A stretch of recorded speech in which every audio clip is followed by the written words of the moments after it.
So, as now someone who lectures in social work, are you involved in any research projects, or have you been? I have been. I've done some research around some sort of personality matters, like narcissism, and I've done some research around peer consultation groups for supervision. Yeah, and I'm doing some research about separated families and family law. And have you been using surveys or questionnaires? For the first two, surveys and questionnaires, and for the family law one, I'm doing some in-depth interviewing, basically narrative interviewing. And do you use any kind of measures or items in there to reduce bias from people when they're answering those surveys? Yeah, it's very interesting because with all the research that I've done is qualitative, but the first couple of projects that I had some quantitative elements in it. But the project that I'm involved in now is using a methodology that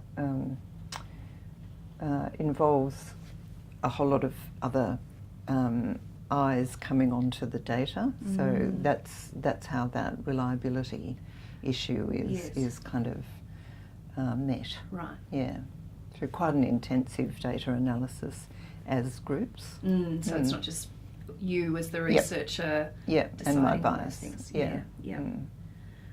So how important do you think it is in social work to understand research methods? Well, I think that it's really important to understand what you're doing and why, and that's what research is about.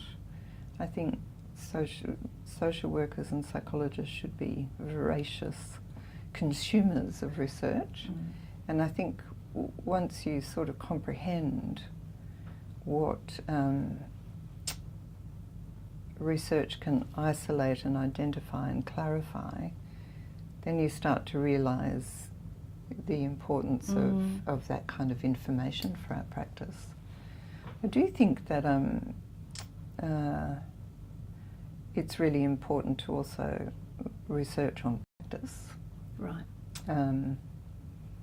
To inform academia. So it needs to be a sort of mutual, a two-way thing. Yeah. How do you use research to inform your practice in social work? Well, I guess it's important to kind of find out things about the ways you're working and whether they're reputable, whether they kind of have a sort of solid base of recognition and validity. Right.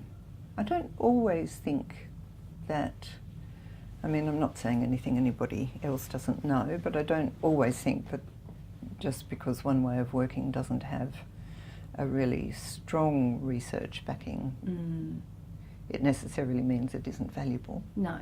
So well, sometimes it gains a research backing through, as you say, using it in practice and examining it and gathering evidence over time. And many of the relational aspects of our work are very difficult to sort of measure. True.